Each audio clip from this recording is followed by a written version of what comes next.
it's nearing the completion. As of late, there's been some particular attention brought to a specific area that's brought a lot of you folks to tonight's meeting. I'm somewhat troubled by the timing of this, to be honest with you. I won't get into that, but I have some questions in my mind as to why this came out in the fashion that it did, in the manner that it did. These meetings with our comp review have been going on for the last several years, all of which that have been open to the public, always been announced, nothing's been a secret. Minutes have been posted, they're on our website. There's no covert action that's been going on here. But with all of that being said, we do have a public hearing tonight, which at this time I will open at 6, whatever it is right now, 6:04, for folks that would like to comment about our comp plan at this point. I did ask the clerk to post a sign-in sheet at the door for you folks. I'm assuming everyone is aware that if you've signed up on here, you wish to speak and address the board. I ask that for the sake of time, and this is by no means an attempt to shut anybody down, but if we have 30 people, for an example, on here that want to speak tonight, and everyone says the same thing, we're pretty much going to chew up a lot of time saying the same thing. We want to hear you. That's why we're here tonight. That's why this is a public hearing. And so with that said, I ask that you please be cognizant of what the rules and regulations are of our meetings, not just this meeting, but all of them. Every town board meeting, please ask or act rather professionally and conduct yourself in a civil manner. So with that being said,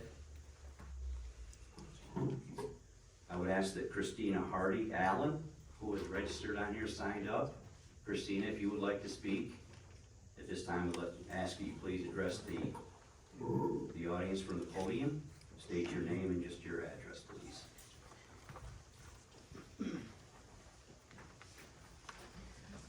My name is Christina Hardy Allen. I live on Long Meadow Drive in Malta Gardens.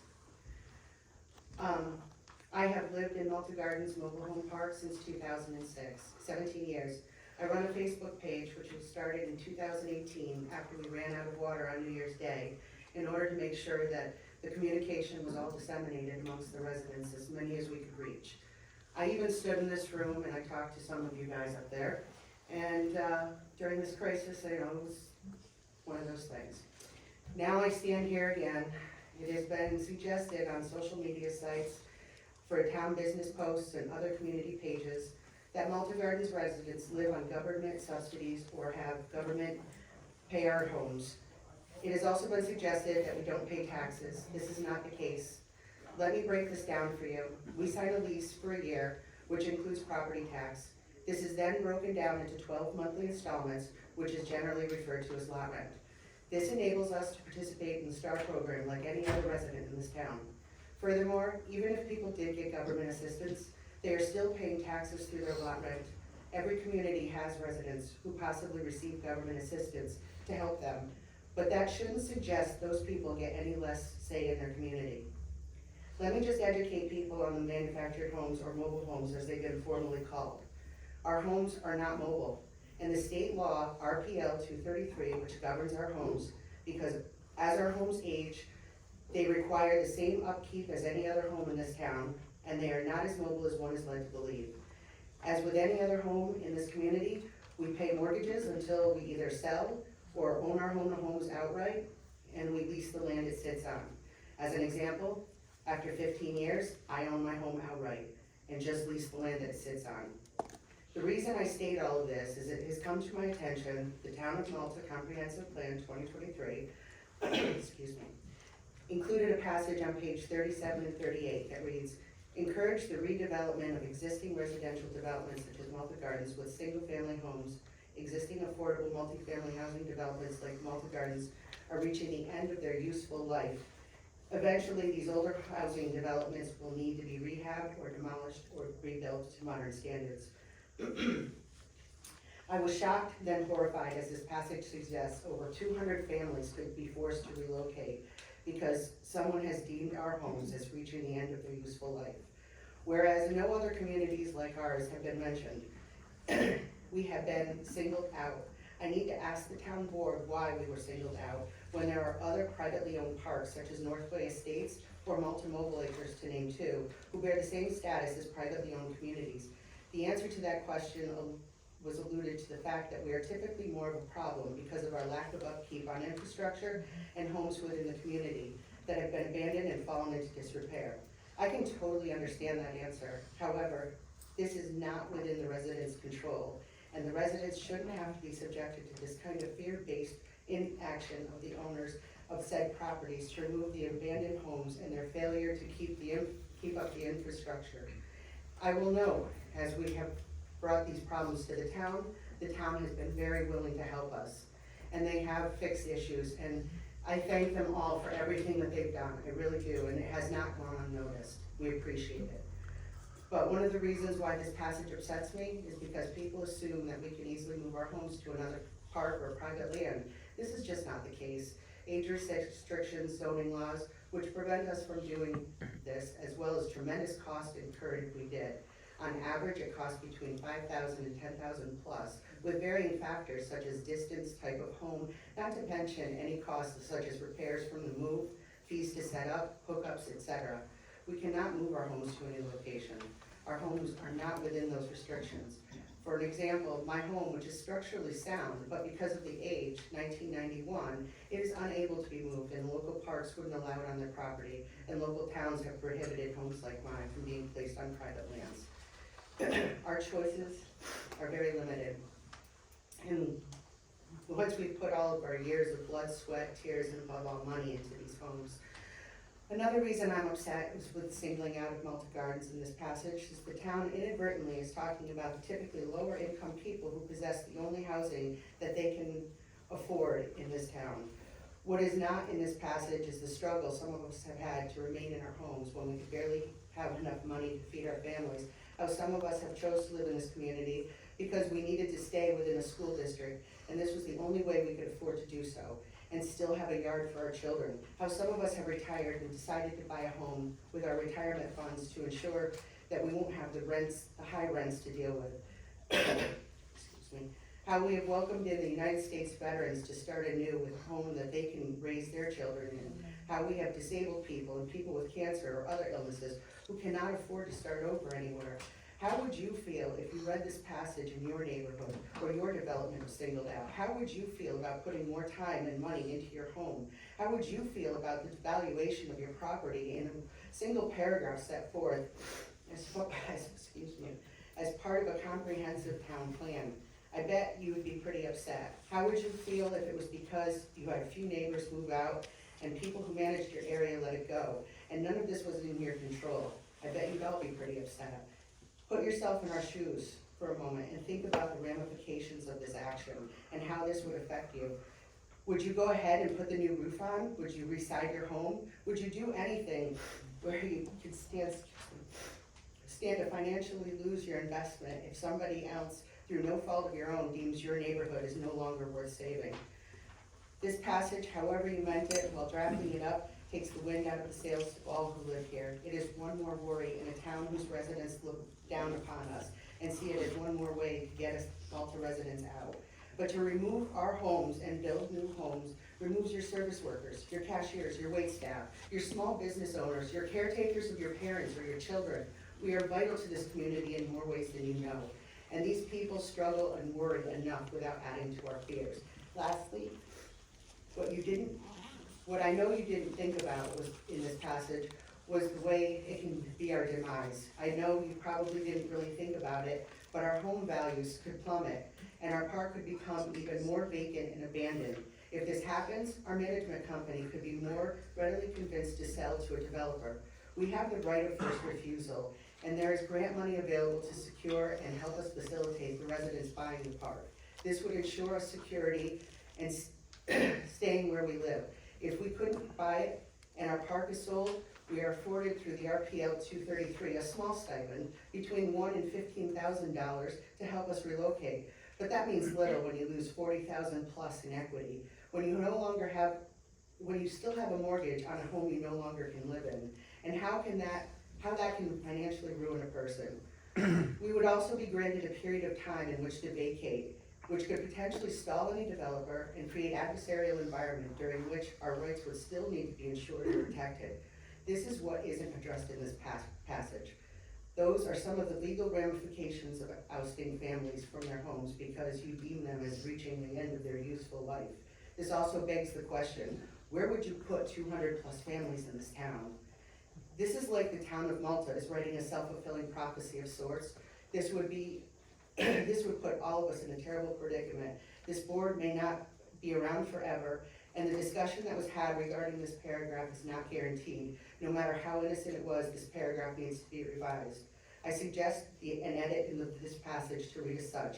Encourage the redevelopment of existing residential developments, including any private communities with single-family homes, existing and affordable multi-family housing developments. Some of these, as well as private communities, are aging.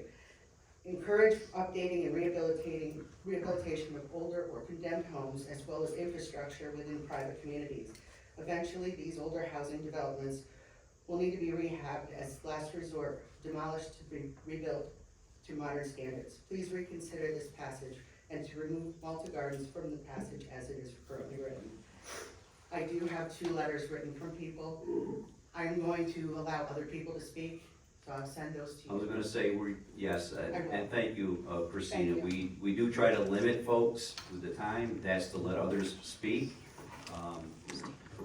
I know in speaking with you on the phone, you had quite a bit that you wanted to say, and you were representative of what a lot of the folks are thinking, feeling in your community, in your neighborhood, so I wanted to let you go. Go ahead, Tim. Christina, can you email the suggested language? I'm going to. Thank you.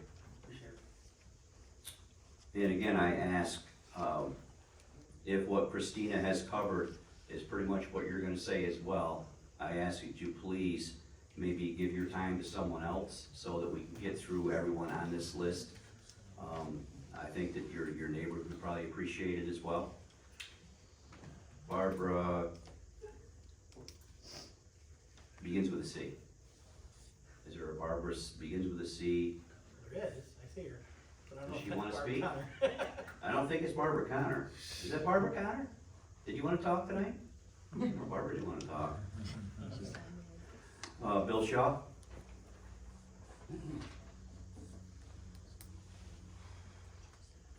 And again, just a reminder, folks, try to keep it within as close to 3 minutes as possible, please. Just to let other folks also have the opportunity to speak. Will do.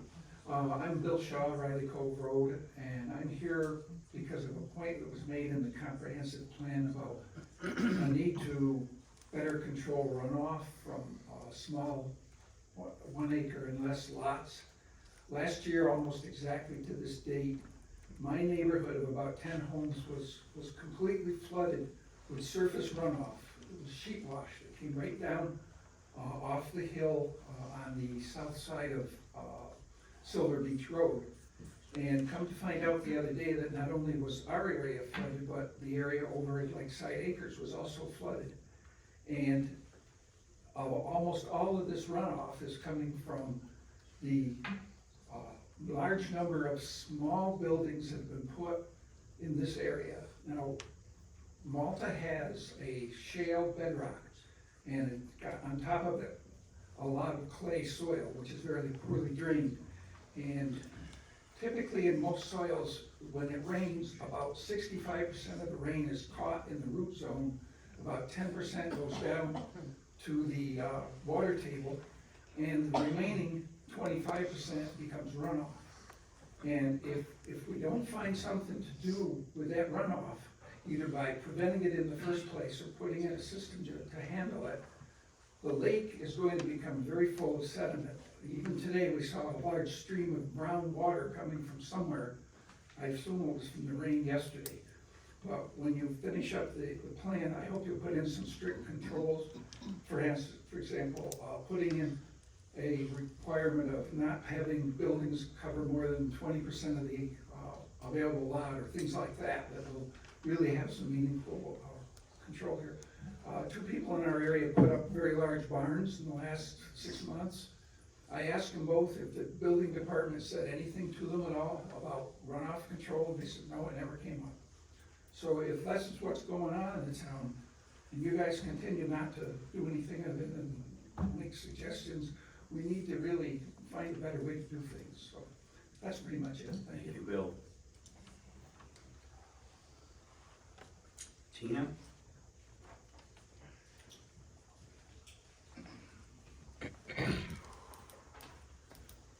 Good evening, guys. My name is Tina Pafundi. I live at Malta Garden. The only man I know here is Tim. I bought my home 6 years ago. It's not even 10 years old. In that notification that I received off of Facebook about this meeting tonight, it stated that our homes were not updated, not maintaining, not taken care of. I invite each and every one of you to my house. It's 3 Long Meadow Drive. You're more than welcome. I do not have wheels on my home. I will be upside down if you take our land. And that was my life savings. And the person she's talking about that has the health issues is me, all right? I have lymphoma. I'm not getting better. This is where I'm going to die. But now I'm not sure of that. And not all of us want to live in beehives. You build those beautiful homes over here. They're nice to look at. I don't want to live there. I want the outdoors. I've got curb appeal. I like my flowers. I like my garden. I don't want to be upside down, but I have a suggestion too, to help fix this problem and get newer homes in our park. One of them being is you have a business down here. It's manufactured home business. Wouldn't it be good if you could get that business involved with Solomon and get a home in there, a showcase home, and get younger people who can't afford $2,500 a month and 3 kids for a mortgage, there's taxes and everything? Get them in those homes. Revise us. Relive them. We've also taken the time to rebuild homes within our park for the vets. There are 5 vets living in our park that by taking on them, you're making them homeless again. They're families, just like me. We don't need this. And when I bought my house, I didn't know this was on your board. And it should have been listed when I purchased the home from the realtor that does the realty in that place, which I think should go too. I think Mark Knowles should be your realtor. Thank you. I want to give up my time to anybody else that wants to talk, but you are all welcome at any time. Thank you, Tina.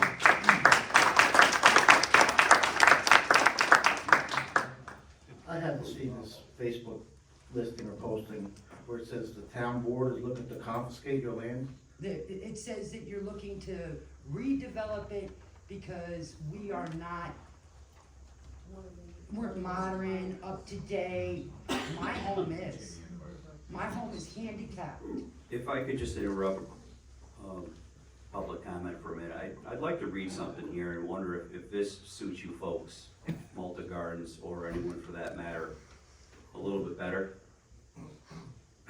Residential lands between Route 967 and I-87 that are not part of the LC, which is the Land Conservation Zone, are envisioned as open space or mixed residential density development, which focuses on the open space associated with the Land Conservation District.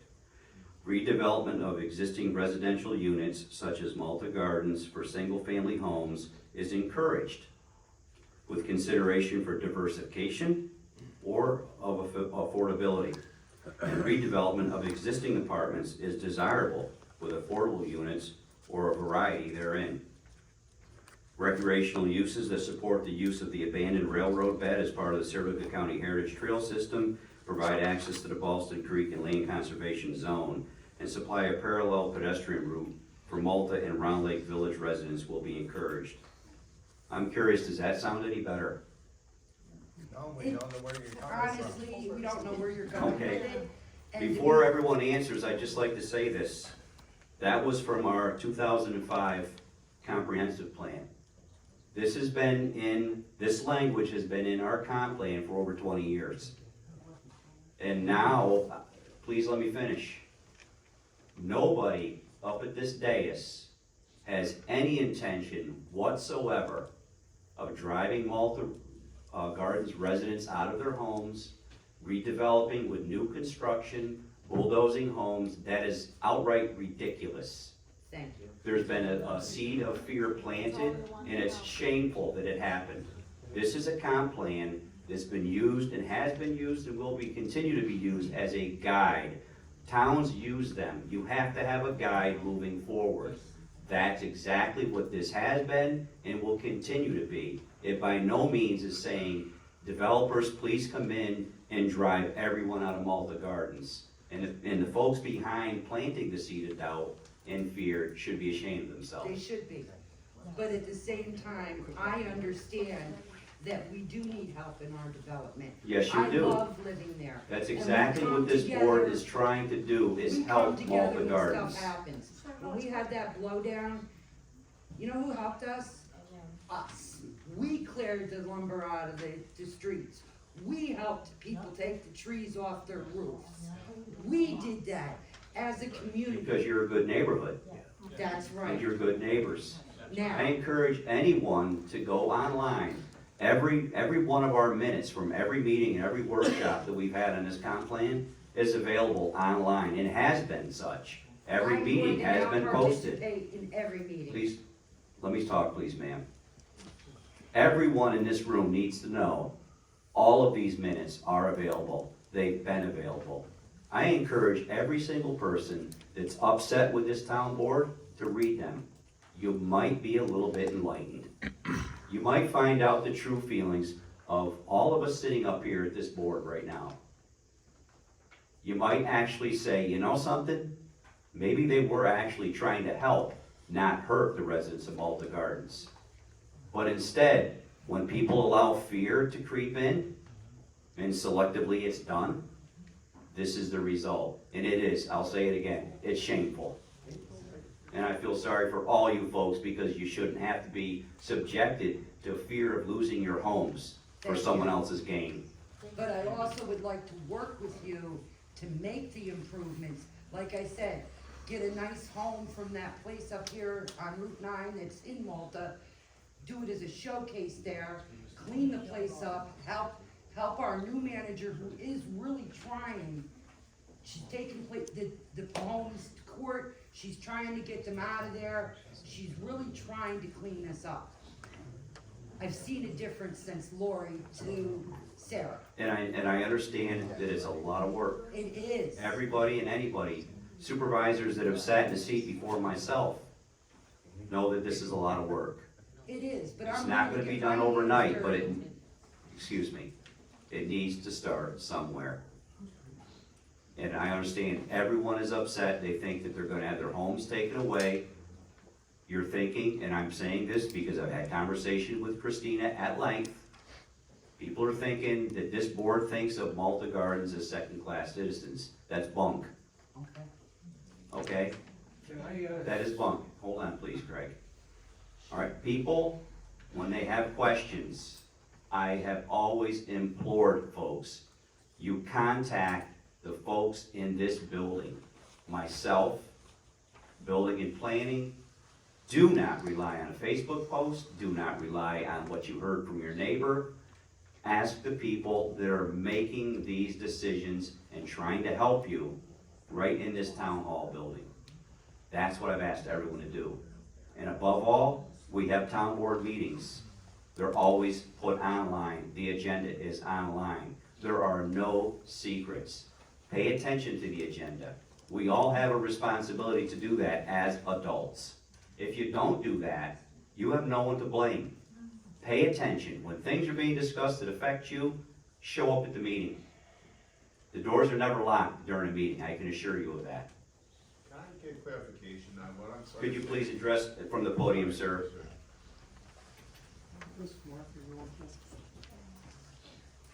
Let's go through your list of people. I'm going to. Yes, I apologize. I just want clarification what you're talking about, Mr. Gibbons. My name is Scott Borger, and I live at 18 Arbor Avenue in Malta Gardens. I'm a veteran. Also have helped to rehab some of these 5 to 7 homes that we've been working on. As have I. So I know pretty much everybody here on the board, as I've seen at the dedications, I've seen you there as well. I just want clarification, because what I'm reading is from the 2023 comprehensive plan is, this is written by planning board members. Now, I don't know who the planning board members. That's not accurate.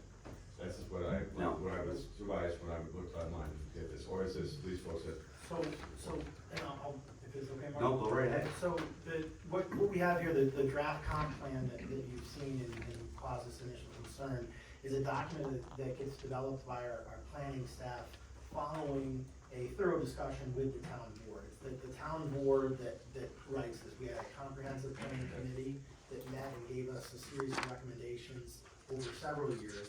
And the town board has worked with planning staff to develop that document. But those professional planners and the planning staff are the ones that write it up.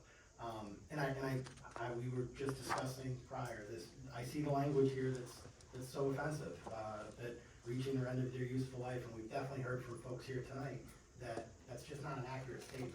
it's not. And it's hurtful. It's essentially offensive to me, but I mean, some of these properties are, and we aren't even help or support because Solomon does not take care of the infrastructure.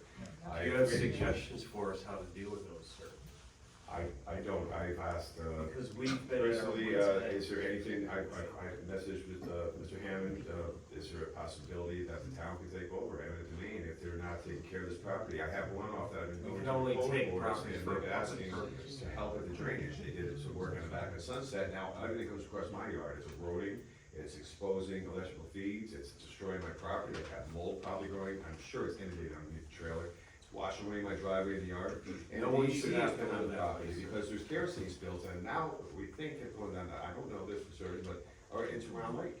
Now, if my tank was leaking, it would certainly just wash right out into the creek bed and it would be in Round Lake right now. Hey, sir, That's all I have. Yes, sir. I gotta say one thing. This town board, including our supervisor, has probably done more to solve the issues between Solomon and the residents there. It includes grants, which is happening now, the vets, which are over there all the time. I've been over on several of those roofs, repairing them in the pouring rain, and I know what that's like. I've walked through that area numerous times. We feel for you, but I'm telling you, Mark and this town board has done more I'm not This- arguing that. administration than the last 15 years. I will acknowledge that, Believe Mr. me, Warner. we are making progress at our request. I am not making allegations, and I will acknowledge that, and I know that Mr. Warner, yourself, Mr. Hammond, and Mr. Dunn, we've had open communications through social media, and I'm fully aware of that. I just want some clarifications and, express that I brought 2 of my 4 children here today. I can't afford to move. I'm a disabled veteran now with disability, and I can't afford to live really anywhere else on the multi-cars. Maybe I'd find an apartment, but with, 3 bedrooms, 2 baths, I can't here in Walton. I don't wanna move, and I wanna keep them here in the school district. I'm not a custodial parent, but I spend enough time here, with my children. I've been here for 14 years. I know my neighbor, almost all of them, for 14 years. I have a lot of people in the community. We do have a close-knit community as well. And I just want clarification as to what it's meant in the verbiage to encourage redevelopment, single-family homes, or, I think it said, demolition. So that was, and I'm hoping that that's leverage, the language you're trying to show Solomon, that maybe you're gonna lose your change of use if you don't get on your stick. And, and admitting that maybe you lose that leverage here today, so if you could actually take that position and reassure us that that's what you want, but I know you've been trying. That's all I wanted was a little clarification. Thank you, Scott. It's a two-way street also. We need your help and we'll give you your help. For example, the, disposal issues over there turned into being an eyesore. I went over there and I took many photographs. When Solomon was contacted, it was cleaned up.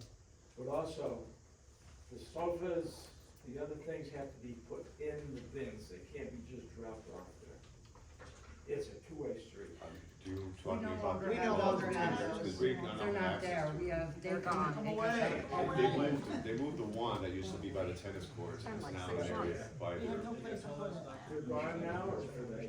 It's been like 6 months they've I been have not gone. seen them in quite a while, it's been at least It's been six, over 7, 8 6 months maybe or a year, better. I don't know. Okay. But there is One a at a roll-off time, folks, container, please. they have a roll-off container that's over by their maintenance area, their shop, and they lock that fence or gateway, so we don't have access directly from Malta Gardens side. Okay. To the apartments we could, but now we're in an area under camera, and we've been, and I think some folks have been fined for using that. So, that's their answer. Everything that they get Thank you is for a fine. clarifying that. Anything that we could do, I'm all for it. Thank you, Scott, appreciate it. Thank you. William Boardman? Yeah, I'm a Malta Gardens resident as well. I bought the place for my daughter. It's a 2001 double wide mobile home, real nice unit on the corner lot. We're very fortunate. We got a good house, and I put over $20,000 into it, updating it to standards, new roof, siding, skirting, new driveway, paved driveway, built a porch up front, and all new appliances. So, I mean, it's completely up to date. So, when this evaluation, or any evaluation is done, you have to take into account, standards, what's acceptable, what's health-wise, what's acceptable. And I would like the town to actually go in and make an evaluation with Solomon, and check out the different residents and get financial aid to those people who really can't afford to update their homes. We have done that, just this past year with rescue You should funding, be able to get were you aware of that? We should get a state. We had 12 homes, it was posted online, for folks that felt that they were eligible with the income demographic. And if you qualified, we had worked out, a deal with Rebuild Saratoga. They went in, they rehabbed, I think, a dozen homes, each were like between $10,000 and $12,000 each. That was funding that we made possible through the rescue fund for folks that could not afford to rebuild. And we're talking major components of their homes, whether it be a roof, whether they needed a furnace, what have you. And we were able to do that. So, again, this board is extremely sympathetic to the folks that are in need in Malta Gardens or anywhere within this town. As it stands right now before us, we have quite a need in Malta Gardens in certain parts of the park. So naturally, we're addressing that. We're trying to address it through our actions. Code enforcement, Jamie O'Neill, our building and planning director, she can attest to the number of times that we've had code enforcement at Malta Gardens to put pressure on the Solomon Group to fix deficiencies that they've had. Right. And that will continue. We could keep someone there every single day where our code enforcement person, that's all they did was Malta Gardens. Unfortunately, we've got 17,000 other residents in town that we also are responsible for. So we can only do so much, but that doesn't mean that we're not doing anything at all. I mean, if you look at the end goal would be, okay, how do we turn Malta Gardens into the villages? How do you Guys actually, have golf carts ready?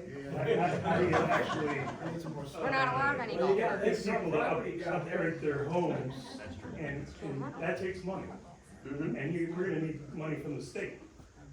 We're gonna need some grant money to upgrade the infrastructure. Exactly. And what you're saying, that's planning. Yeah. That's what a master plan is planning for your municipality. Whether it's a town or a city, when you conduct your master plan review, you look at not just now, but at least 10 years down the road. So you have to prepare yourself. It's used as a tool, it's used as a guide. There are specifics in here. In this case, Malta Gardens is addressed specifically for a reason. If we don't address things specifically, then we don't have as much traction, if you will, to address those same issues, maybe 3-5 years down the road, when a developer wants to move into an area and take it over and start doing things. We need our master plan to say, hey, Right. it's right here, it's not consistent with our master plan, but this is. So that's why it's spelled out. Well, that's good. That's what I was alluding to, is get the town involved with Solomon to come up with the master plan before a developer comes in there and just wipes everything. Right, and I think that what I read from 2005 in a master plan back then, our town master plan, recognized the need then. So this is not a new thing, this has been in place, but we're still trying to Just adhere need some and get new close to ideas, that guy. new ideas to get the money. It's all about money. Yes, John, you had something. Yeah, just to your point, is, in the course of our discussion about how to use the American Rescue Plan funds, one of the things I advocate, and trust me, notwithstanding what I'm gonna say, don't think that I think that I'm virtuous, because there's many people in this room that will tell you otherwise. But one of the things that I advocated for, because of the chronic, and I've been on the town board here for 14 years, was to take $900,000 and extend a municipal or public water system into the park. Oh, that'd be fantastic. And you know what the answer from Solomon was? No. Not interested. They didn't wanna go near it, they wouldn't even talk about The it. problem, there's a lot of, Are you kidding? no, No, and you know, Well, the 4 or 5 years management- ago, Management now might have a different story. it's the ownership. that's it's the ownership, not management. 4 or 5 years ago, I sat here on early summer mornings, and I said, we need another code enforcement officer dedicated to dealing with the issues in there, and the town board voted for it. But we've made such little progress in there, and there are some people in there that live in just the most desperate, terrible circumstances. I know, because every time I've campaigned in the 4 years, I always go in there. I spend as much time in that neighborhood as I spend in any. I know there's a lot of folks that. And I've stepped up, I'm trying to get to people's doors and have the porches fall through, you know, I'm falling through the porches to get, some people I couldn't even get to them. I mean, you have to admit, there are people in there, it's just. And there's proud people in there who won't wanna accept any help, you know, so you gotta deal with everything. Yes, I understand. yes. Mark, I know we're in the public hearing right now, but if I just maybe could make a suggestion. It seems like the paragraph A on the top of page 38 is really the objectionable piece here. And I would support, when we come out of the public hearing, and if we have the opportunity to do so, I would support removing that paragraph A that talks about Malta Gardens reaching the end of its useful life. I think that's the objectionable part here. I think we've heard from folks here that they appreciate that we're trying to do something, we're trying to do something. I think this language just ended up a little inarticulate and I think gave the wrong impression. So that's just my opinion, what I would like to see us do. Mark, Go ahead, John. I am gonna be off the town board at the end of this term, I won't run again, all right, so, it's not okay for me to not make some effort to try and do things to improve the quality of life in there. And I don't know what the answer is, but our plan should speak specifically to steps that we envision taking in terms of what we can regulate to make things better in that park. And that's, Our plan should say that. Yeah. that's the I don't key, know what- is the regulation, cause Right. you could, But understand enforce that Solomon. we don't have a full set of legal weapons at the town government level. We have very limited things we can do, all right? So but it's not acceptable, and, the town board, there's 5 of us that, we may not reach a consensus on this, but it's not acceptable to me to not speak to taking some measures in there. I mean, you could To address the make health things and better. safety aspects of it, yeah. We've Yeah. tried to do so. And I think, John, you're right. I think it's important for us to state goals here about how we want to see this community be improved for the better. I think, at least from where I'm sitting, I think that talking about it reaching the end of its useful life is really the problematic component, and where I think we could probably do a heck of a lot better.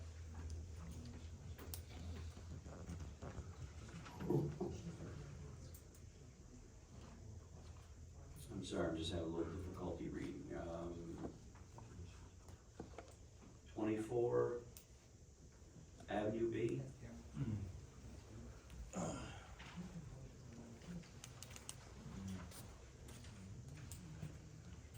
I'm a small business owner and I've lived in Malta Gardens since 1989. It's my home. And yeah, I was one of those slobs, you know, involved in racing and lived like a pig. I decided to get out of racing and put some money in my house. Rebuild Together helped me 6 years ago where I lost everything with a fire and had to rebuild. I put $30,000 of my own money in my home. I'm a landscaper, I travel, we mow lawns. Yep, I'd have to agree, Malta Gardens is an eyesore. Ever since Don Green left, the place has gone to hell. Because you know what, people don't care. Well, I do care. My neighbors next door care, my neighbors on the other side care. Brand new home 11 years ago. I have a home the town didn't even know was my home. They called me and said, what happened to your home? That's not the home that was there. You're right. It was rebuilt, $30,000 more. That Malta Gardens is home to me. It's home to my friends. It's our community. If you guys can put it in writing, then nothing would happen to this place. And try to get somebody like Don Green back in there, because Don Green didn't put up with this shit. He didn't. The houses had to be painted, skirting had to match. Solomon come in, and we have riffraff. It's embarrassing for me. I've been to the town with Wayne Hoffman, my next door neighbors, cats. I sit on my porch, they've been gone for 2 years. Stink. I spray it down with Lysol. It's disgusting, and I understand how the town feels. I know how you guys can come in and say, what an eyesore, we shouldn't put up with this nonsense. Well, we have to put up with this nonsense. It's our home. If you keep your place up, my neighbors, the Joneses, the Walkos, they're family to me. And if you guys can put in writing that we're here to stay, I'm more happy. Come down to 24 Avenue B, my home's better than some of these places that are in these developments. Well, what's not in writing is that we're looking to evict or confiscate. It's not in the language, all right? So the town supervisor said something went out that put the fear into everyone. Well, that was not our intention. I think you hear from the board that, you know, incrementally, we're working up the hill to fix the problem, not aspirate it or make it worse or confiscate or issue eviction notices. So maybe the language can be changed a little bit, you know, on paragraph A. I can see why a dagger, you know, people got their blood, sweat, tears into their home, and someone calls something that you don't like, you know, same with, you know, with me, my house, and, you know, I'll take offense to it, but, again, we are not confiscating or evicting anybody. Can I ask a question? Please, sir, if you stand. And your name? Patrick Allen? You on here, Patrick? No, I'm not. You're on here now, Patrick. How's that? Okay, that's fine. Is that okay with you? That's fine. You alluded that the town doesn't really have much legal authority. So who does? Who do we have to go to? Who do we have to bug to help you help us? Oh, I know this one. Class action suit against I mean, Whoa, one at a time, folks. as far as please. the verbiage goes, Tim, you pretty much got the gist. It's, you know, to read that, it's just, you know, like, it scares you. Everyone's got a right to be scared by that paragraph. We understand you're trying to help us. And we're not trying to put the blame on you or anything like that, and more people are gonna come up, basically say the same thing. So, for us, for you to change the verbiage, that's really the main goal right now. So that'll make us feel better. We know you're trying to help us. That makes us feel better. But, like, the gentleman on the end said, your hands are tied as well as far as legal authority. They're not completely tied, I- but some of the things. Right, that we're but you are talking about, limited, correct? There are constraints on what we can do. Right. So, who do we have to bug that's above you to help you so you're not so limited in helping us? That's the question. Reach out to your assemblywoman, your senator, reach out to those folks. We have. No, I got an answer for you on this. I know this, but I know the answer, sorry. The Attorney General is investigating my landlord. I don't live at Malta Garden. The Attorney General is very interested in preserving mobile home parks as they are unsubsidized affordable housing. I mentioned to one person in the office a number of the problems at Malta Gardens that I am familiar with. What they need is several tenants to file complaints. And it can't just be one person. They are not one person's attorney. I don't know if the town is restricted from filing complaints to them, but if several tenants make complaints and stay on them, because it takes a little while for a response, but stay on them and document things, that's who can come in and push back against Solomon in a way that these folks might not be able to fully have the authority to do. And they want to I hear can from tell you that, when I was deputy supervisor, Darren O'Connor was supervisor, we actually met with Kerry Warner. Greg Berg, one of our code enforcement officers, was in attendance as well. Lydia was with Kerry Warner, and we spoke about Malta Gardens. And we explained to Assemblywoman Warner what our concerns and fears are, and really frustrations. And at the end of that meeting, I was left to believe that the AG was gonna be contacted through her office, as she said so.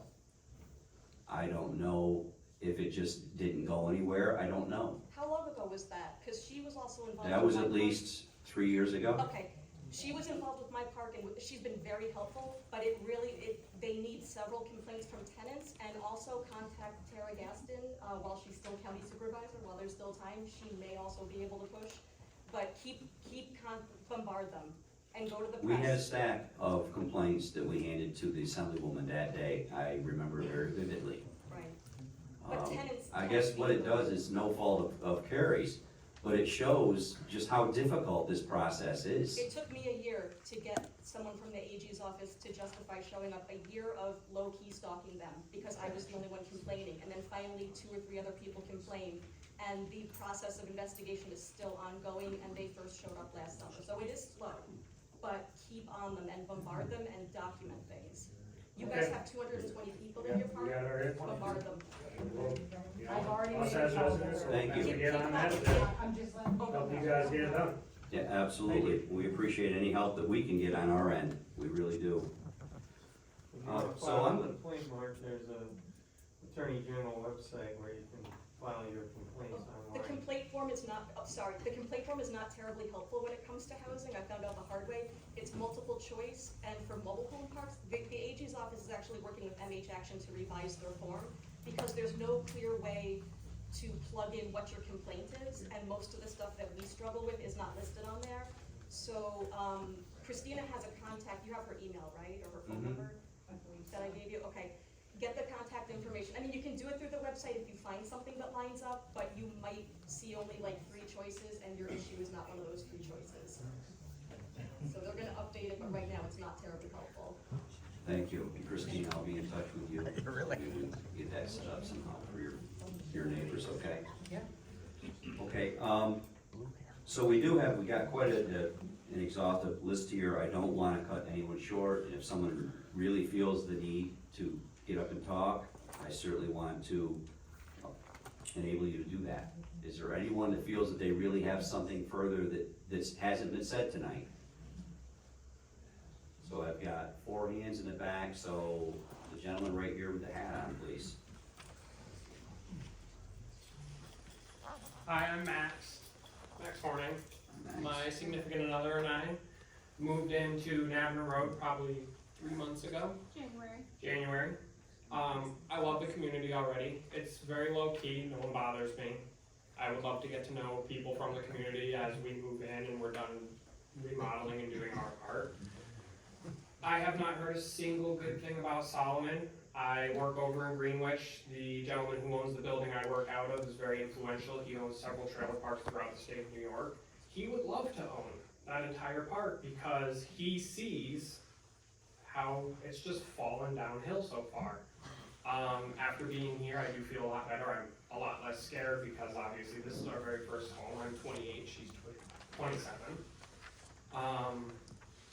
But I agree with a lot of people. We kind of need to put the squeeze on Solomon to get, ourselves taken care of. It kind of is sad when I go to take a shower and I feel like I'm in a swimming pool because there's so much chlorine in the water. Or that there's oil warnings, and they never say, oh, you're good now, because we're never good. So I don't know if there is a way to put a little bit of a squeeze on them besides what everyone else has said, but I can agree with other people. There are abandoned lots. We have a lot that's empty across from us that I don't think gets mowed or taken care of. On the other side of that lot, we have someone there, but right after them is another abandoned lot, I believe. I definitely think there's work to be done, and looking forward to working with everyone here and everyone in the park to try to get that done, because it is a nice little community, and with a little bit of love, TLC, and a lot of money, we're gonna be able to shine a star, I think. Or at least I'd like to think so. I mean, other than that, that's about what I've gotta say. It's nice to see all you guys, and I'm glad to be a part of the community now. Thank you very much, Thank you. Max. As far as the water down there, Mark and I and somebody else sat down with Solomon's lawyer, offer him funds to hook up to a public water system.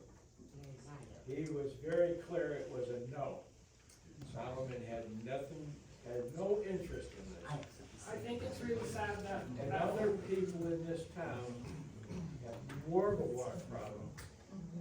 They're getting less than you are. Yeah, I haven't done a ton of research just because I've been so busy between work and the new house. From what I can tell, is Solomon even a company out of New York State? Do they have, so they have nothing invested in us. They're from New Jersey. They don't care about us. Basically, they're making a profit, and they have zero intentions of reinvesting. And eventually, it will get further and further and further, to the point where people won't want to move in. And like I said, we're younger. I With will have babies that in the park, I think. conversation with the head honcho this week, I promise you. You're the man. I appreciate you guys. Right on my cell phone. Something you guys All right. need to understand about the water is, Very well. water is owned by Malta Point, the sewage is owned by Malta Garden. That came from the horse's mouth. Okay? So that's why they don't wanna sell it or do water hookup, because one entity owns one thing and the other entity owns the other. We are actually two separate entities. Thank you very much. They're both owned Next by gentleman right there with his hand up. But they're two separate entities, and that's how they get away with it.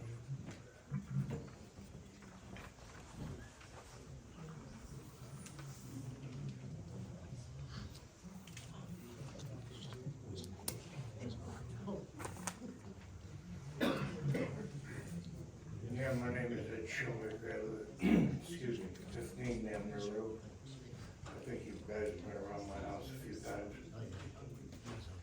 My wife and I invested a lot of money into our house. We just turned around and invested $30,000 between January and now.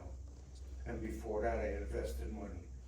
I've gone to Solomon, tried to talk to these people about the house next door to me that's falling down, the empty lot alongside me that's growing ticks and fleas, and people throwing garbage in it. They don't, the first thing they say to me, well, that's up to our maintenance people to come to us about it.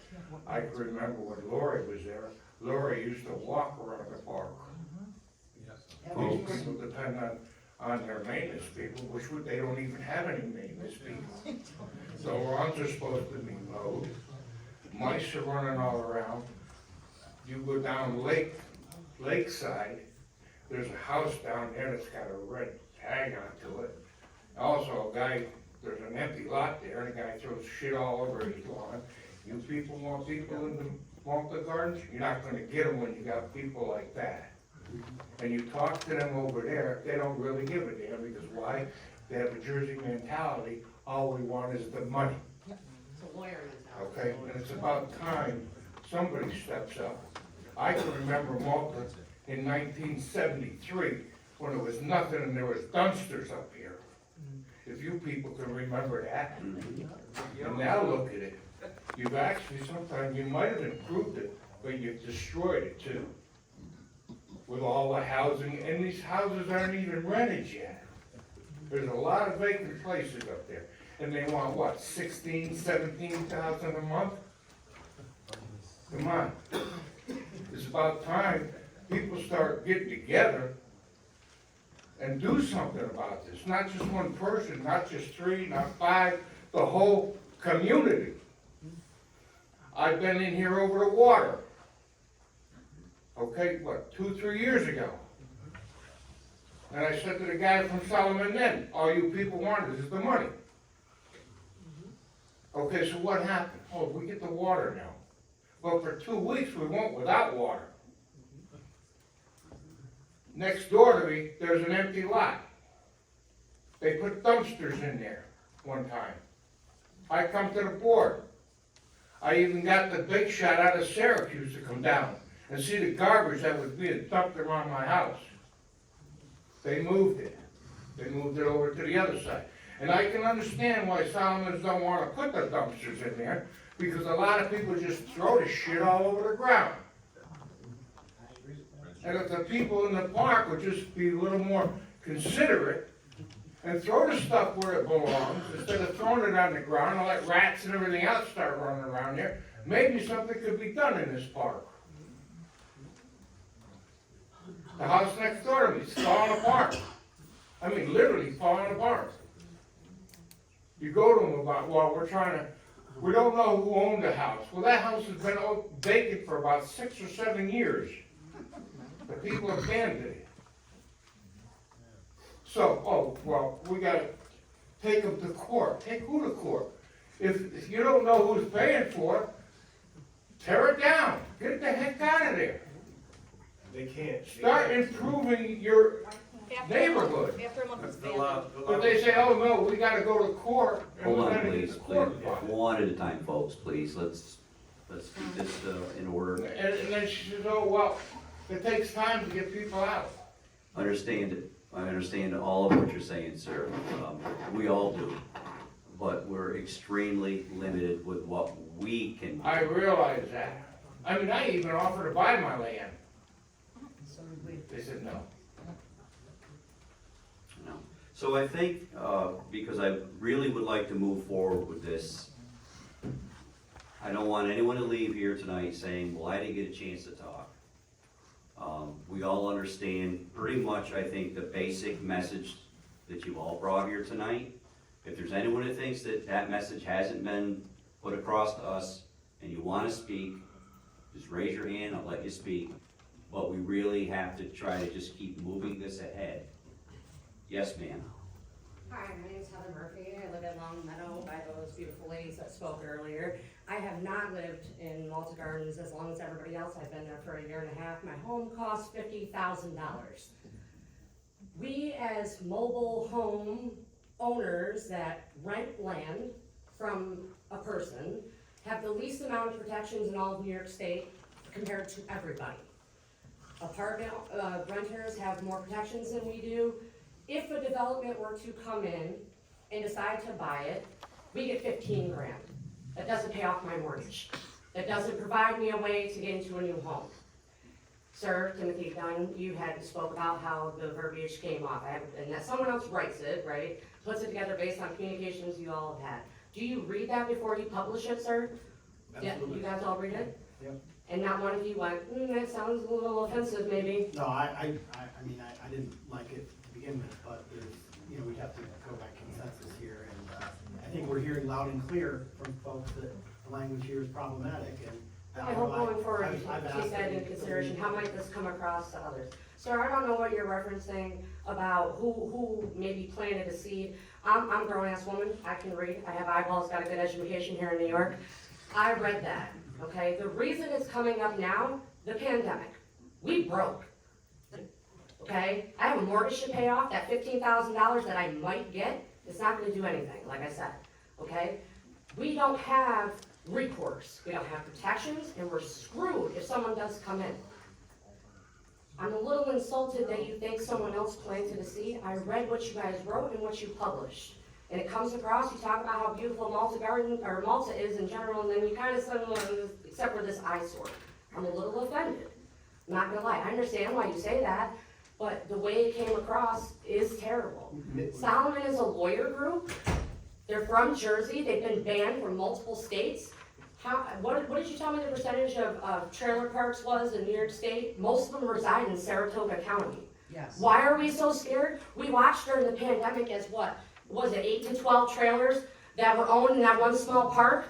Here's your up to $15,000. Most of them didn't even get that to go somewhere and do something with their family. This isn't an obscene thing that it can never happen. We just watched it happen. Every one of us panicked. Saratoga Lake. That's right, Saratoga Lake. I lived in Montgomery County in a trailer park that was, you want to talk about a real shithole, they were all meth heads that I lived with, and that's why I left. All right?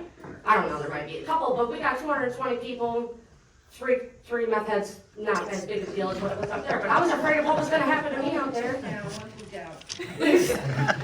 be honest with you, I don't like people from Jersey either, but I'm not going to blame all of New Jersey. I'm going to blame the lawyer side of this. They know how to scheme, and they know how to get away with shit. They take advantage of the fact that mobile home renters don't have any protections and that they're screwed.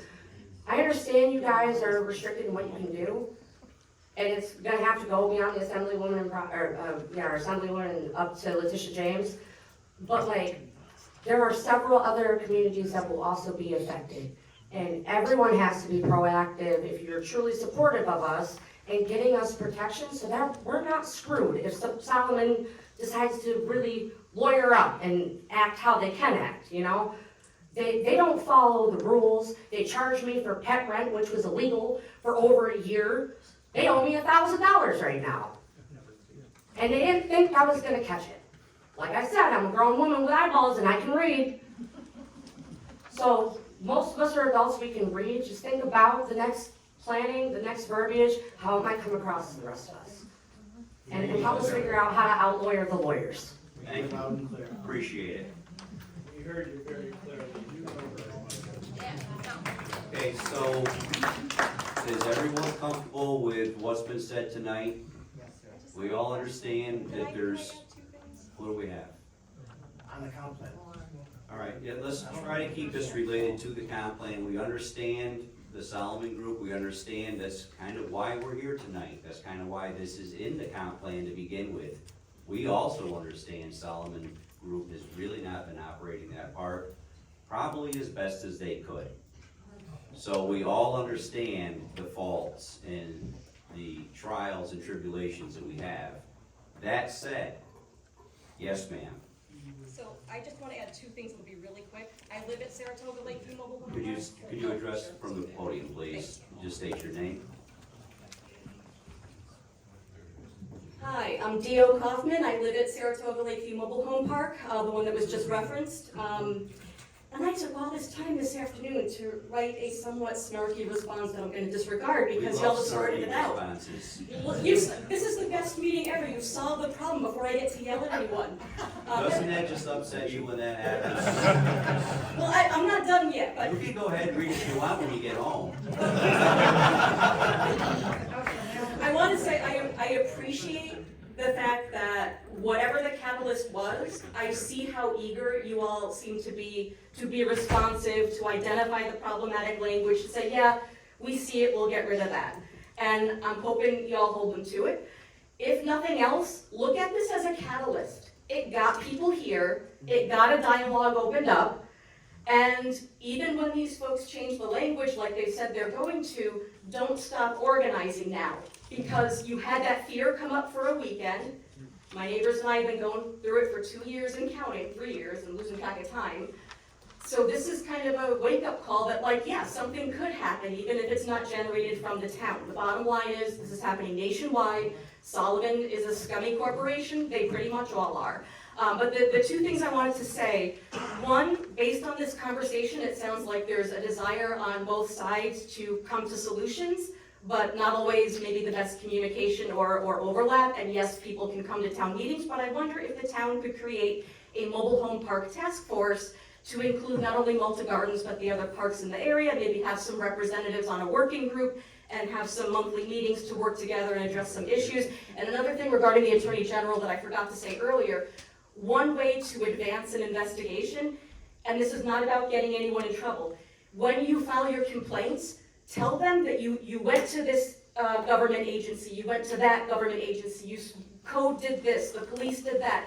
They need to see where the local agencies have been maxed out and the problem still exists. That helps to light the fire under them, okay? And it's not about putting anybody under the bus, it's about showing them, we went to Assemblywoman, we went to the town meeting, we went to code enforcement. I think the statement that you feel like there needs to be a full-time code enforcement person there, if some of you are able to file a complaint, I think that statement says a lot.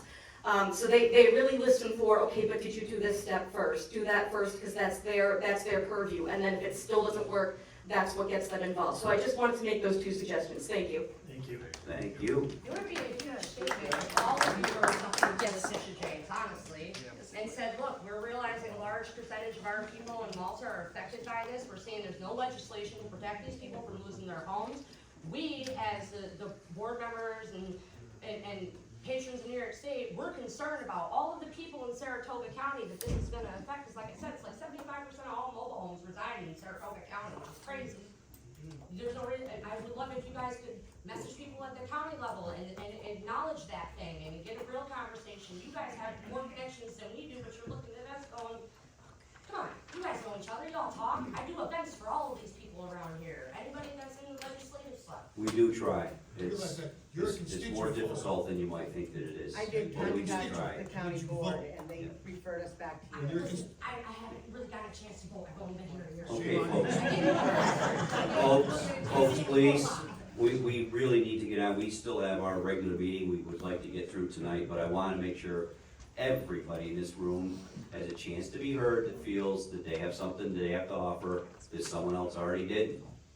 I see one hand in the back, two hands in the back. Dave Rosenberg, please. Nothing snarky, Dave. And happy birthday. Nothing snarky. Is it, today's the big day, right, or yesterday? Today is the day. 21, right? All right.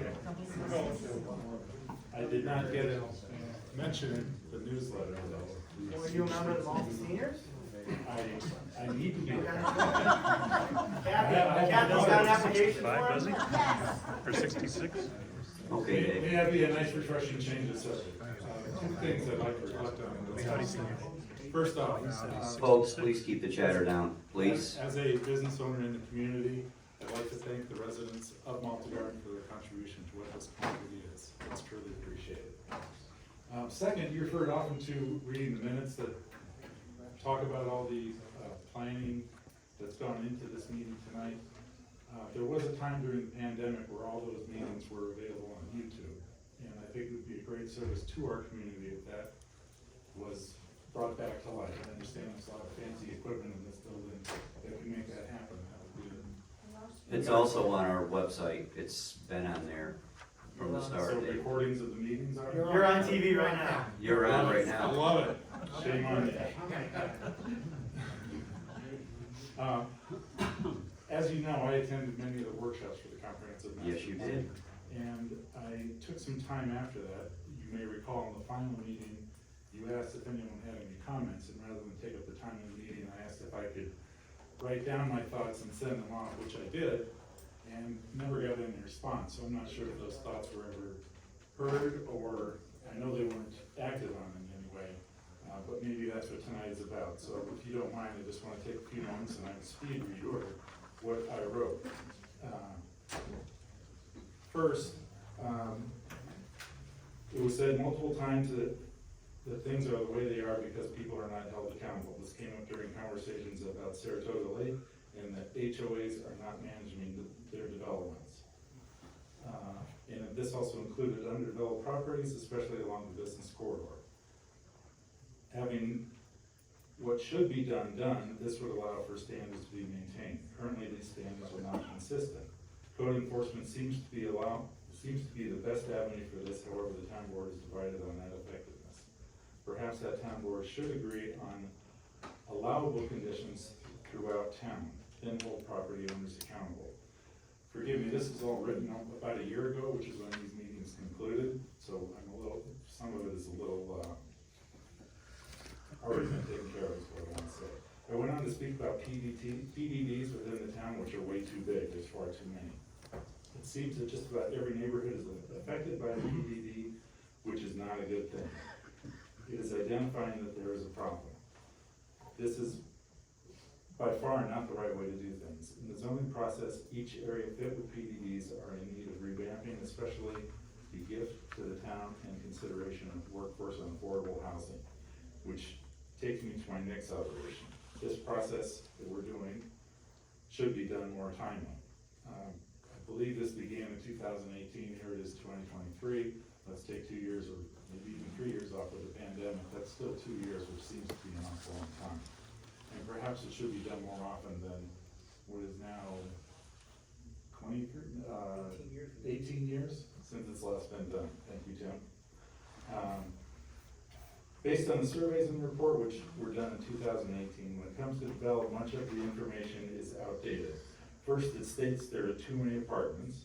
If these complexes that we have didn't have wait lists, I would agree, but they do, and there is more need for housing, especially affordable housing. There is also a concern of vacated commercial property that hasn't been reestablished. With the exception of Ellsworth Common, this is no longer the case. In fact, even with the pandemic, our town seems to have a very low closure rate, and several empty spots were filled during this time. I believe in the plan it also refers to exit 11 and that business area.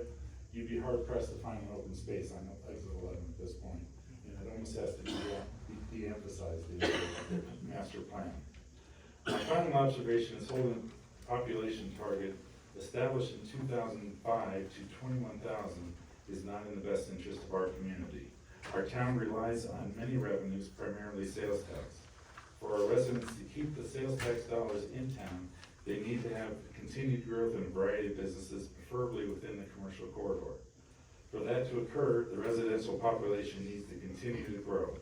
Capping our population through a moratorium or any development in town with a moratorium would take us back to being a town that is difficult to develop and jeopardize the future development, impacting any further base growth. These are the areas that I feel should be addressed, but I'll save it for another day. Redefining the C2 corridor zoning area, is first and foremost to me. Allowing for transitional neighborhoods, eliminating light industrial and increasing residential units, perhaps a units per acre scale, are a few things. I also feel the vision of each neighborhood doesn't always speak to how it is zoned, and if it applies to what the PDDs have allowed their neighborhoods to become. Just not clear if this is the vehicle to do that, but I feel the vision should be considered when the neighborhoods are looked at. The utilization of LFTC also is in need of revisiting. When the town envisioned 4 chip plants, they completed phases and accommodate that possibility. Now it is well known that 4 plants are not gonna happen, and probably should be used in another manner that's suitable to residential communities. That's definitely a subject that's changed quite a bit since I wrote this, so I apologize for bringing that up. There's one other area that I'd like to see addressed within the comprehensive plan as well too, and that is within its vision. There's a line within the vision that is talking about, I'll just read it. The Malta Business and Professional Association, neighborhood associations, and service organizations, the Scouts Garden Clubs, should be encouraged to participate in adopt-a-highway programs, offer beautification awards, and sponsor activities such as holiday decorating contests. Well, as we all know, there is no such thing as the Malta Business and Professional Association any longer, and there are groups in the business community throughout town, one of which, as you know, I'm somewhat of a founding member of, known as the Malta Business Works. This is an organization, for those who don't know, it's compromised local businesses in the area and not run under the umbrella of an organization that truly represents the capital region. I'm referring to the Malta Business Community Alliance, who in fact they are scheduled to sponsor, excuse me, let me take that back. There's an event taking place this Wednesday, sponsored by the Southern County Saratoga Chamber of Commerce, which is the larger portion of the Malta Business Community Alliance. It's my thought that this town needs a group that is representing the business in the town of Malta, not the county, or for that matter, the entire capital district, which is what's taking place with that group. So, however that language is changed, I really think the Malta Business and Professional Association should be modified. Do you know what page that is on? It is on page 11. Thank you. Thank you for your time. Thank you, Dave.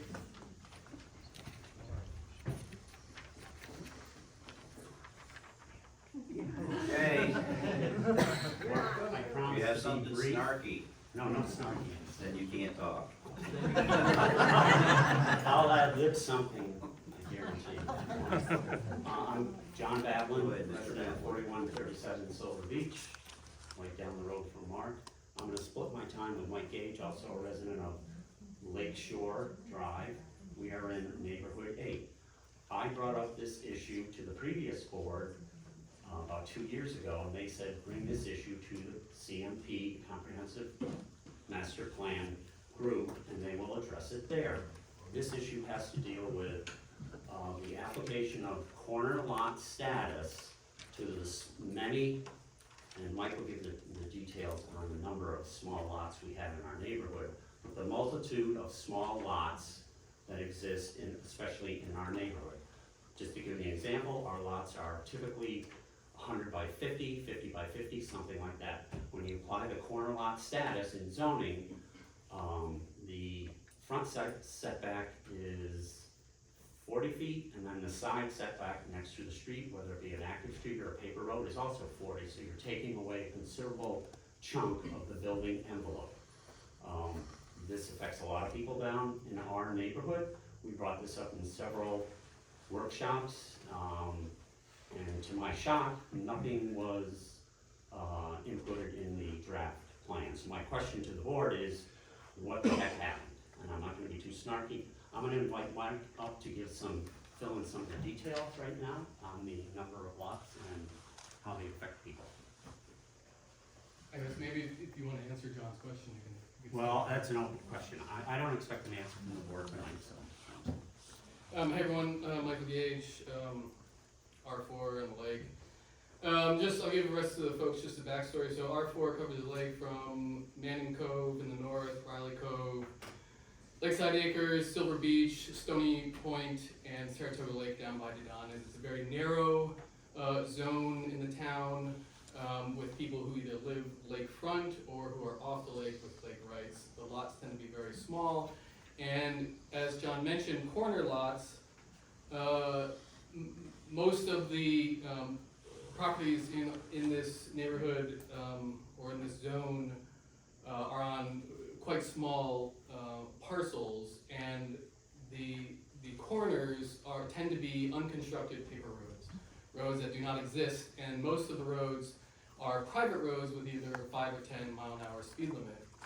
So the problem is, as John mentioned, that the corner lot setback is 40 feet, and with a side lot setback of 15 feet, 39% of the houses in this zone have a negative building envelope, meaning that you take the 40 feet from this side and the 15 feet from this side, and there's negative space left in the middle. That's 39% of the houses in this zone have this issue. Only 2% of the houses in this zone can build without a variance. 2%. So that means the other 98% of us, anytime we want to do anything, whether it's an addition or a porch or a new set of stairs or whatever it is, we have to come and ask for your permission. And that comes with a $500 fee, maybe some attorney's fees, maybe some other stuff, just so we can come and get this stamp of approval from you all, which for the most part, is approved. But it's still a hassle, it's inefficient, it's a waste of your time, or I should say the planning board's time, it's a waste of our time and our money. And in these workshops, we put forward a handful of suggestions as to how to remedy this, and it doesn't appear as though any of that has made it into this new comp plan. And so my question for you is two-part. One, can you please explain to me the logic and the rationale behind giving 116 residents in this zone negative building envelopes and retaining a 40-foot setback where 98% of those properties have an unconstructed paper road as that corner? A road that is probably never going to exist. So that's question one. Please explain to me the logic behind that. And number two, if we're not fixing it in this process, what do we have to do to fix this? How many signatures do you want on a petition to fix this? Because I'll get them. So question one, please, to you all. One supplemental fact there is that those paper streets have been laid out and not opened as actively used streets for, I believe, 100 years. That's right. That's right. Our neighborhood was set up in 1927. And the reason those roads were never constructed is because it's too wet. And they're unlikely to ever be constructed. But they can't be dissolved because people have rights on those roads, even if the road doesn't exist. So, can you please explain to me the logic and the rationale behind having 40-foot setbacks on corner lots where everyone is on a private 5 or 10 mile an hour road and most of the corner lots are unconstructed roads? What's the logic? Right, although I agree with you on the paper streets, you know, it's just not that logical, I don't think. As far as the negative footprint, as you can see tonight, there was a comment about the flooding down in that area. Now, the roofs on all those houses do impact the flooding substantially. There is a lot of variances, I get it, I understand it. But with every one of those variances, it contributes to the flooding issue that I've addressed many times in the zoning board. I don't know what the answer is. I'll tell you what the answer is. Forgive me for interrupting. And the answer is, when I had a neighbor, probably 4 or 5 years ago now, was seeking a variance for a building permit, and they abut the swamp area. And I asked your planning board in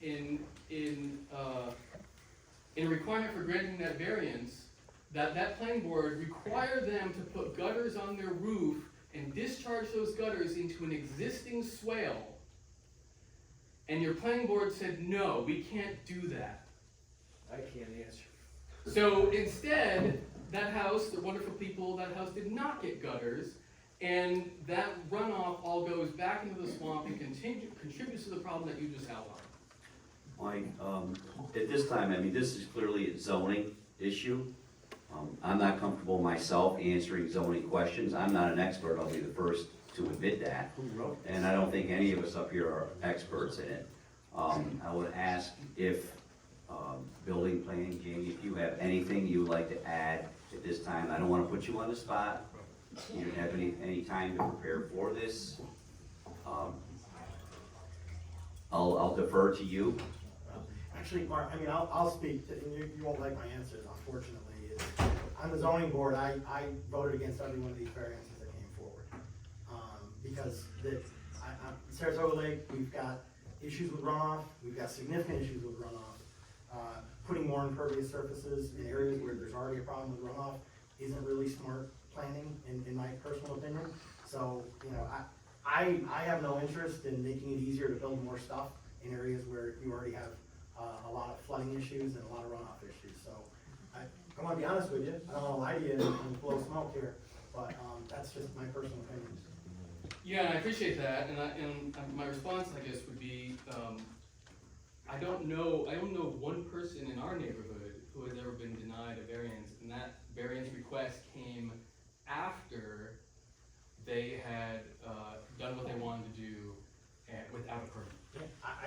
so that's sort of a separate, sort of, kind of deal.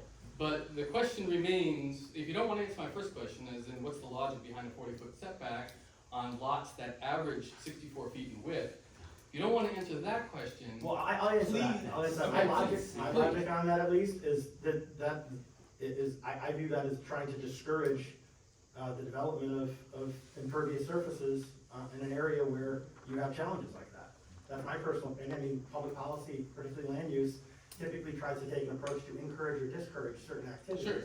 And we actually have in our comp plan references to encouraging combination of lots I saw that. in some of these sensitive areas to try to alleviate this issue.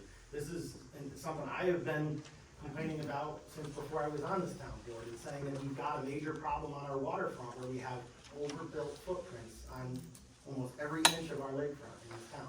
But I think It's in in my opinion, 2000, it's, you guys in my combined the opinion, lots. in 2000, I didn't do anything. I didn't even live in the town of Malta, so it was 23 years ago. So I'm simply stating my personal opinion on this, and from a policy standpoint, is I would like to see even more restrictions on it. I'd like to see it be more difficult to build down on the waterfront, because I think it's been negatively a negative impact on our And I lakes. think the comp plan that we're proposing actually reflects that, because that's been the feeling of all of us up here at the dais, not just him, everybody. We get complaints, we understand. It's an issue that has to deal with flooding. People in that area live near a lake. It's a floodplain area. There's water down there, believe it or not. So building more and more homes, dumping water from A to B and then from B back to A, I don't think in my mind is a way to solve the issue or the problem. The problem that can be solved here is you have to restrict, as Tim said, you restrict what goes on down there. This is a means of restricting that. We don't want homes everywhere down in that area. That area won't support homes everywhere, because the more homes that are built without restrictions, the more flooding's gonna occur, the more problems are gonna occur. It's just gonna be a vicious cycle there's no end to it. So, although it doesn't please a lot of folks, some folks, that's the issue. That's what we're dealt with.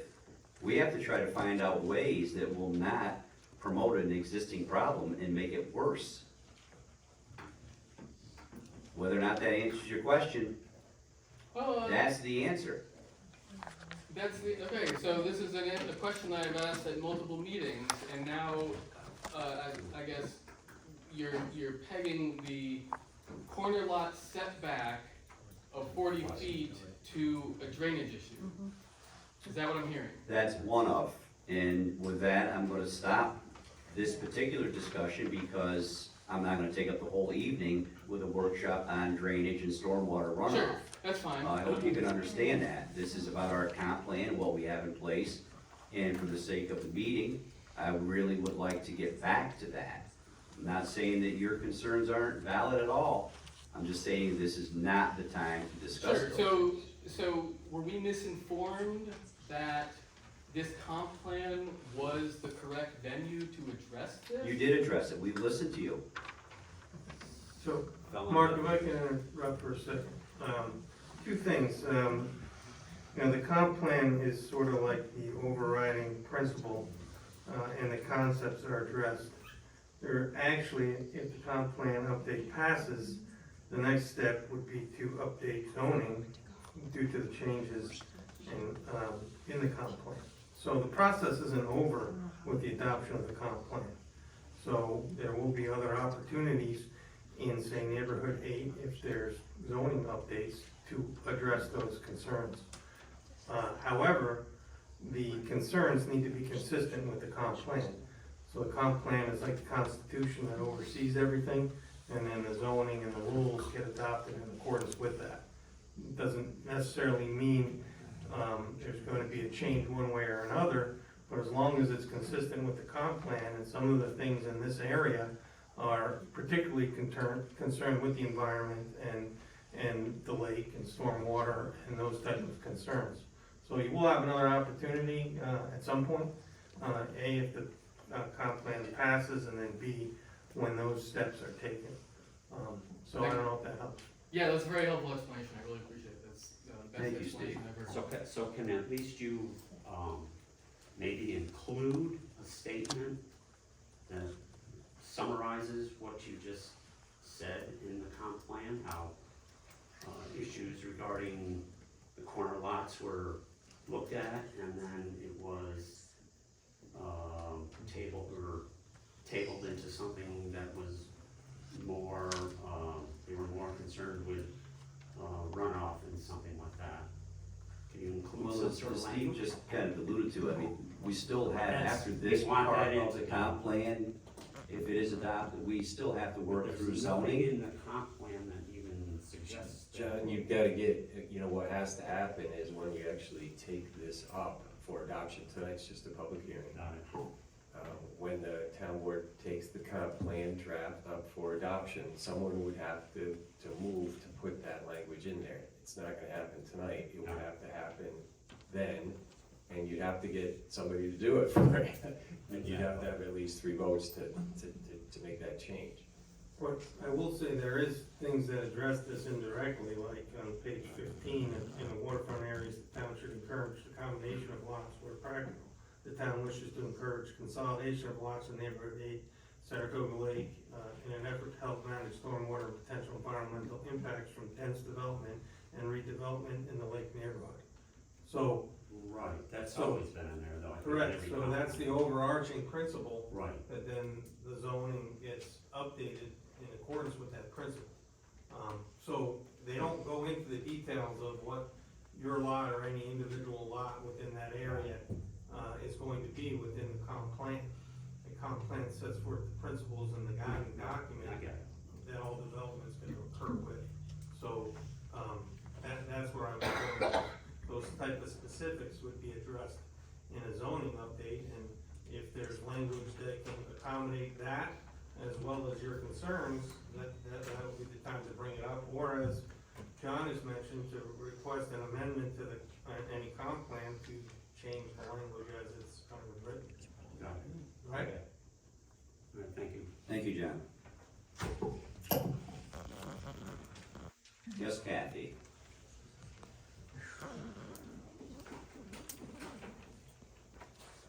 Kathy, I spend 60 Round Lake Road. I want to thank the board, the planning staff, and the planning committee that did the comp plan comprehensive study. They spent hours and upon hours putting this together, and it's a lot of language and it's a lot of time. Thank you, guys. Thank you, Kathy, very much.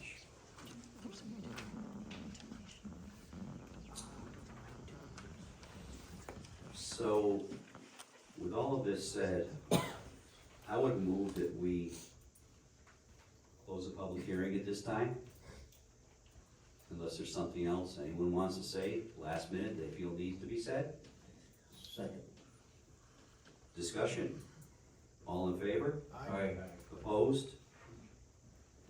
Motion is carried. Yes. Thank you, folks. So now on to our regular agenda. Thank you for listening, though. Thank you very much for attending, folks. We do appreciate it. I'm gonna hold you because I think we need to do a workshop. I'll find a way to get them on the wall. All right, thank you. This is my last thing about it. Sure, good.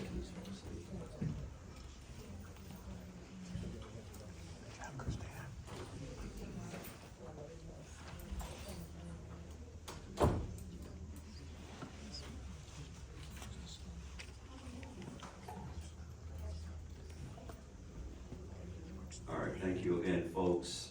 This time, please rise for the, pledge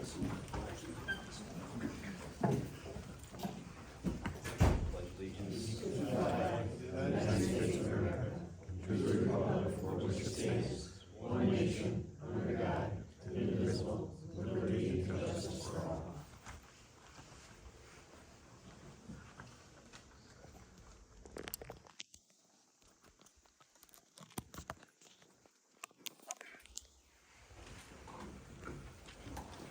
Thank you.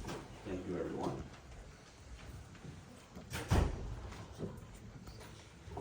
First order of business tonight is to accept the minutes from the town clerk, 3/27/23. Discussion? All in favor? Aye. Aye. Opposed? The motion is carried. Thank you. We have, the second presentation is lined out tonight. We do not have Crystal LeVar here. We have one presentation tonight from the BACC, Colleen Russo. I'm still used to it being Thank called you for your Mark. patience. Colleen. That is a different place. That's actually two Not the separate same places. thing? So BARC is Ballston Area Recreation Right. Commission, and we are Ballston Area Community Center. So we do two different things. Okay. So I, thank you for taking the time to meet with me. I had actually sent over our annual report from last year. And really my hope was that you would take the time to look at it and kind of review it. A lot of times when people hear Ballston Area Community Center, they seem to think that we really service just the village, maybe the town of Ballston and things like that. They don't realize that we really encompass a larger area.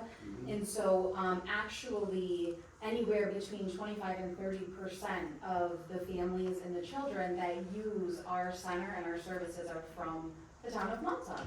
And so we just really wanted to foster that partnership.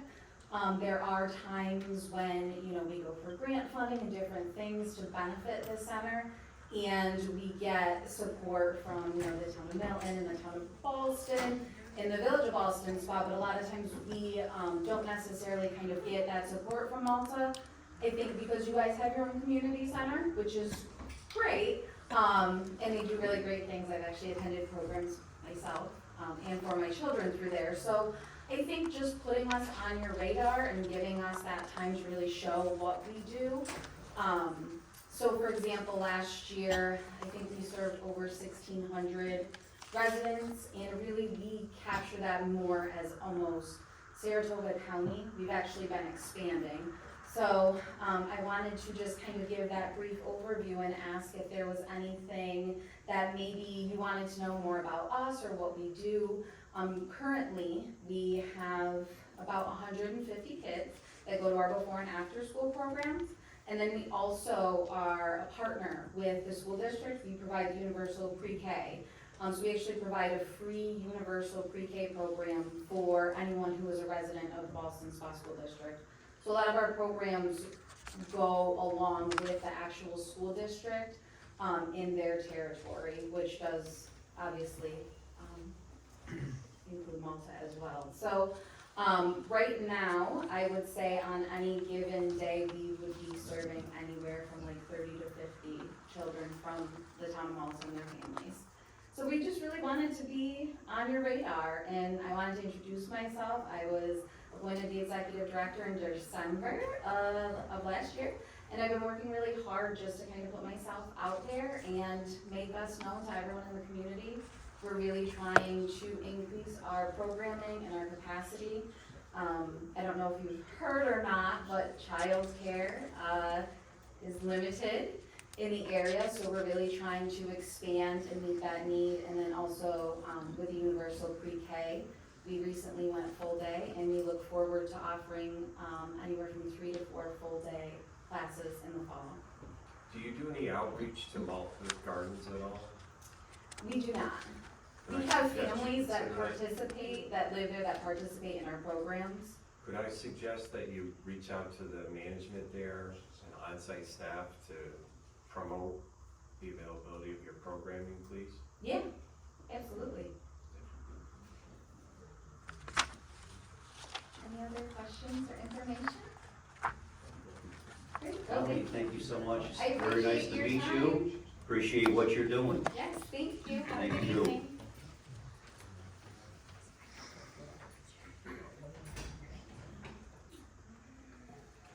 So at this time, comments from town board or department heads. I'd just like to really quickly and briefly mention that attended the Easter egg hunt. Myself, Tim was there for the earlier portion of the day, and there were a lot of Easter eggs to be had. Lots of chocolate. I didn't have any. Tim, I think, had quite a bit. But it was a good time. So Kristen and Barbara Mazurek, especially, and her husband Joe, every year they do this, and it's a lot of work that they put into it, and all the volunteer staff and for the folks that set up for it. It was a good day for it, sadly, because it was inside. But nonetheless, it still was fun. So I just wanted to mention that we had that. Also, we have new business in town. I attended that soft opening, the Fairy Sugar Fairy Bake. There you go. It's right over here with the blue balloons and aqua furniture. It's great coffee and good eats at cannoli. It was fantastic. And I have a feeling it won't be the last one that I have over there. So you get a chance to check that out. And Cookies and Creams now open for the season for ice cream. I might have had an ice cream cone later on too. So it was a fun-filled day. That's all I have. Well, I didn't get any candy at the Easter egg hunt because I was saving myself for the cookie smackdown. I ran into Mayor Putman at the Round Lake Village Community Room, and the box of cookies that came out of this that my daughter and I got was really fantastic. So it really benefits Worless and the great work that they do. So really cool event. And you had none of those cookies, right? I don't think there's any left. Okay. Kids. Yeah, that's the problem. Any other board members, department heads, anyone have anything to bring up? Nothing. Comments or questions from town residents? Oscar, you asked me I right just want away to if say you could speak. 1 minute, that's it. A couple of weeks, Mr. Dunn, you can look up, this isn't about you. A couple of weeks ago, I addressed this board about an episode with what Mr. Dunn did. I made a mistake. I referenced the Round Lake Fire Department. I wish to retract that, and I apologize to them. I have since come to learn they have nothing to do with the town of Malta. And I apologize to Frank Mazza, and Tom Mazza, are wonderful people, and I should not have brought them up. So if you could please retract that from my statements 2 weeks ago, I'd appreciate it. Thank you, that's all. Thank you, Oscar. Any other comments or questions from, yes, sir? My name's Rick Healy, I live at 6 Danbury Drive, and I just wanted to, when something is right, you should say it's right. So I want to thank you for the drive-through Narcan training that we recently Thank you. had. I forgot to mention that, thank you, yes. And I attended it, it was quick, and the people from the health department did a superb job. And I'm particularly impressed because of some of the things I heard on the January 9th meeting here about Narcan. So it was a big flip in the other direction, so thank you, it was a great job. Thank you very much, we like hearing that. Yes, that was a very successful event that the county helped us put on, and fairly well attended, so thank you very much, sir. Anyone else from the town? Any residents? Kathy? I kind of figured she was gonna pull right up again. Just looking on TV. Why don't you just put your chair over there during the meeting? Oh, no, thank you. Okay, Kathy Isman, Malta Senior President. If you haven't got an application, see me, I got one for you. We had 91 people at our meeting this morning, 91. A little overwhelming at times, but we had an awesome speaker. So I want y'all to take just a quick moment, put your hands on your shoulders, play along. Breathe in. Good, Alex. Do that 3 times and life is good. Now, she did another crazy thing with your nose, which I won't make you do. But she was amazing. And, you know, stress comes into her life. And one of the things she did today that I learned a lot from is when you're reaching for something, you know how you go, and you get all tense? That's how you get those aches and pains. So when you reach for something, breathe out. And then that liquor bottle comes too much easier. So anyway, just breathe out when you reach, not getting tense. We had our first sign up for our trip, going to Racket Lake. We're going to take a dinner cruise on Racket Lake, and then we're gonna do a little wine tasting, a little tour of Old Forge. We take 54 on the bus. We had 102 people sign up. So we're taking a second trip and staying within our budget. Thank you for that. So just wanted to say we're alive and doing well. Thanks again for all of your help. Thank you, Kathy. I'm glad to hear the seniors are doing very well. Oh, I thought Dave was going up to the podium. Someone's birthday. I thought maybe he had something snarky. I gotta go get some chicken wings and hibachi meals. Enjoy. Was there someone that had something to say in the back? Man, did you raise your hand? No? I'm just saying, yay, seniors. Oh. Thank you. All righty, there being no more comments or questions from residents, move on to town board business. First item on the agenda is to authorize the Shinnecock Creek Park Court Improvement Capital Project budget. So moved. Second. Discussion. All in favor? Aye. Opposed? Motion is carried, thank you. Second item on the agenda is to authorize sewer district number 2 outside user. So moved. Second. Discussion. All in favor? Aye. Also opposed, thank you. Next item on the agenda is to approve a Maltaville Water Assistance Grant application that we had. So moved. Second. Discussion. All in favor? I'm sorry. Yeah, no, all in favor? Aye. Opposed? Motion is carried, thank you. Next item on the agenda is to allow Roger, Highway Superintendent, to go to Ithaca, June 5th through 7th. So moved. Second. Discussion. All in favor? Aye. Opposed? And that is carried, thank you. Next item on the agenda is to approve the sign and assumption agreement.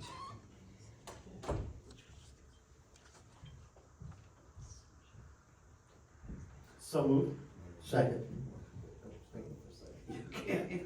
Discussion? Yeah, just, I want to clarify for this because this is, you know, we originally had a workshop planned for this and changed at the request of the applicant.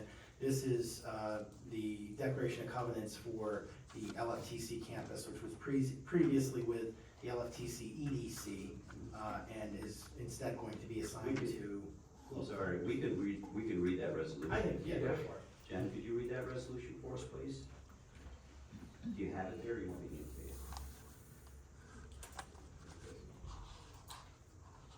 Approve assignment and assumption agreement. Whereas the town of Malta is party to a certain declaration of covenants, conditions, and restrictions dated April 23rd, 2009, and recorded in the Saratoga County Clerk's Office on April 24th, 2009, as instrument number 2009013-695, the declaration regarding the Luther Forest Technology Campus, LFTC, and whereas the Luther Forest Technology Campus Economic Development Corporation is the current owner of the LFTC and the declarant under the declaration and is presently under contract to transfer the LFTC, and whereas the pursuant to the declaration, the town of Malta must approve any transfer of control. And whereas the LFTC DEC has provided the attached assignment and assumption agreement for the town board to approve, and whereas the town board has reviewed the assignment, now therefore be it resolved that the town board approves of the assignment, authorizes the town supervisor to execute the assignment, and further authorizes the town supervisor, after consultation with the town attorney, to execute any documents required to effectuate the recording of the assignment and the intent of this resolution. Thank you, Jen. Any discussion on that resolution? Just, if I could, Mark? Sure, Jen. Just to, so I can understand the need to do this, of course, is that the owner of the rest of the campus will be Global Foundries, whatever entity they are using to acquire the land. So we want this to have, so that transfer and this transfer need to be conditioned on each other, right? So that if their acquisition of land falls through, this shouldn't be operative. Yeah, I They agree need to with be that. connected, yeah. And it's kind of like a closing transaction where, and maybe it wasn't clear in the resolution, authorize Mark to sign other documents to make that happen. Right. It's contingent upon that sale. It's contingent, so we're providing the authority, but the authority will be exercised only if they close, is Correct. basically what you're saying. Okay. That's what I intended. Okay, no, that's fine, I just wanna make sure I understand. And just to clarify, to my understanding, there's no changes to the covenants. It's just assigning it over to Global Foundries, and then at some point in the future, we may discuss some edits or changes to that form. Yes. Thank you. Thank you, Steve. Any further discussion? All in favor? Aye. Opposed? That is carried, thank you. Budget transfers. Yeah, so this is pretty straightforward. We're still in the beginning of the fiscal year, but this budget transfer is relevant to Saratoga County Agriculture. Their program involving seniors age 60 and over. The program that is relating to this budget transfer is for both the nutrition and transportation, in which the town pays quarterly for. The increase is due to the 2020 census, in which includes an increase to our residents age 60 and over of almost nearly double the year prior. And so thus the contributions that were expected to pay has now increased significantly. Office of the Aging. So that's the, the contract that will be executed will involve an increase to this program. Thank you very So much. moved. Second? All in favor? Aye. Opposed? That is carried, thank you.